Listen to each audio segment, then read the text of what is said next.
Hi, I'm Jenna or Jenna Cat, and today I'm going to be showing you how I turn this cardboard box into my very own life-size Barbie doll toy box. And you can make this too. First, find yourself a large enough cardboard box. I got mine from work, but you can ask friends or family if they recently bought any new large appliances like a fridge, or you could do some dumpster diving, or even call around some local hardware stores to see if they have any large boxes you can take off their hands.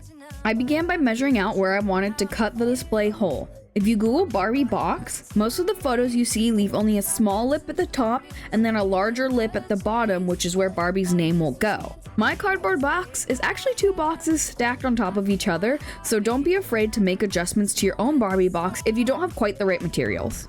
This is where I decided it was much easier to cut the boxes after they were separated.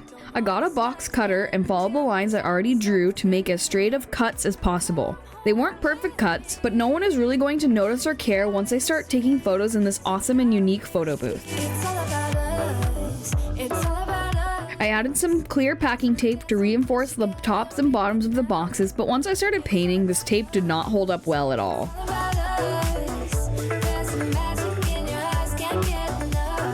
Thankfully, I have a paint gun which made my life 1,000 times easier, but if you don't, I'd recommend starting with a white paint primer or a pink paint primer and roll the paint on with a paint roller.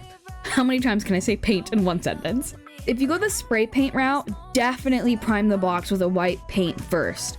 This will save you from eating through dozens of spray paint cans, but I think the paint roller method would be the most efficient and cost-effective. I didn't care about the sides of the boxes as much because those mostly wouldn't show up in the photos.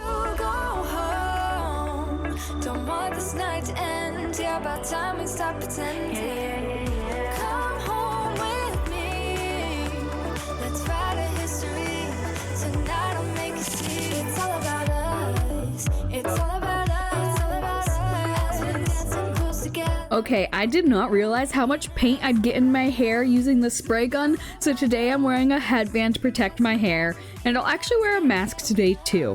Honestly, I was just too lazy to find one during my first painting session. I got this amazing pink shade from Home Depot. I'll link as much as I can in the description below.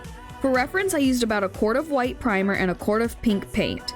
Both allowed me 2 coats of each with my paint gun, so that may differ with a paint roller. I'd consider doubling what I used at the very least, since the paint in my paint gun is watered down and makes the paint go farther. The bummer about living in a wet state is that projects like this take forever to dry. Thankfully, I was able to move this into my garage at night, but it was very messy moving it before the paint dried. Okay, day 3 of painting and hopefully the last.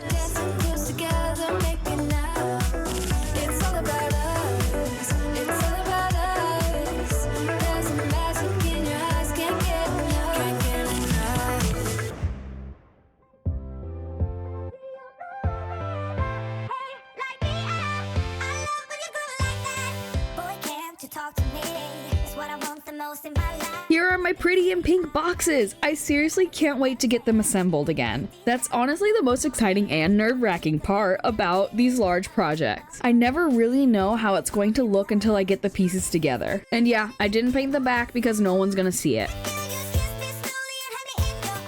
Time to move it to its new home in my living room and get the photo booth props set up.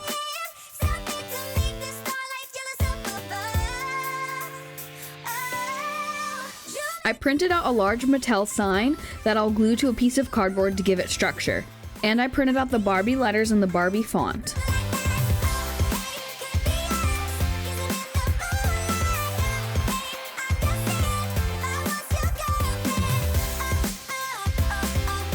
Okay, this next bit took some trial and error. First, I wanted to carve the letters out of the foam so that they'd be raised from the rest of the box. I pinned the letters to the foam and traced them. So far, so good.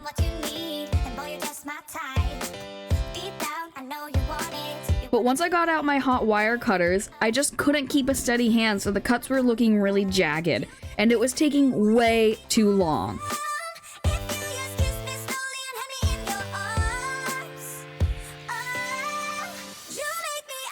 So then I thought to pin the letters to the box itself, trace them, then paint them white.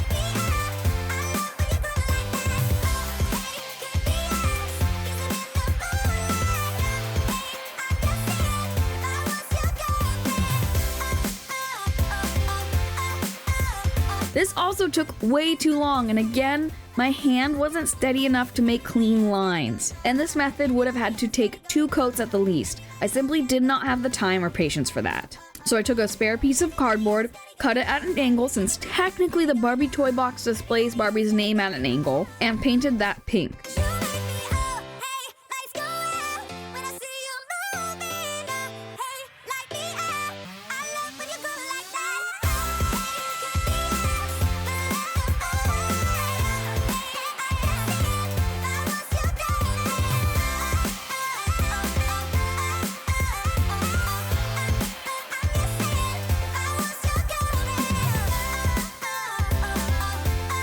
I printed out the letters again. This time I had them mirrored since I needed them to be white, but I can't print white on white, so I printed them black like normal and just showed the white side instead, hence why I needed to mirror them before printing them. I put some Mod Podge on the black side and began pasting them into place.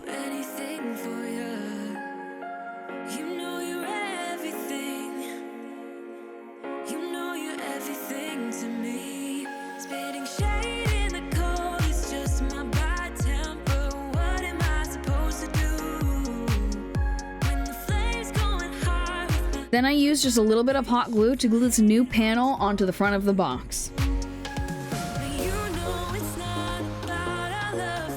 Time to bring in the top half. Now, I always try to do everything myself because I hate asking for help, but this was proving to be quite difficult without 2 sets of hands.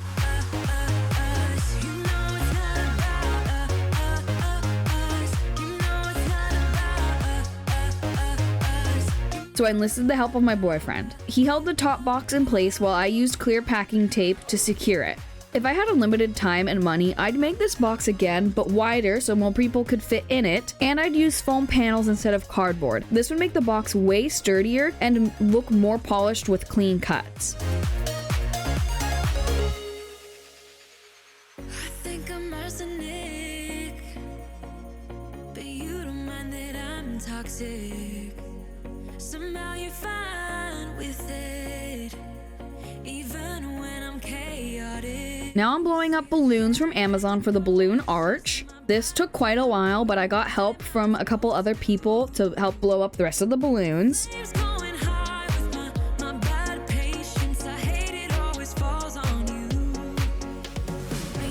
The balloon arch kit I got came with little sticky pads to secure the balloons to each other and to the box, and from there it was just a matter of placing them where I thought they'd look nice.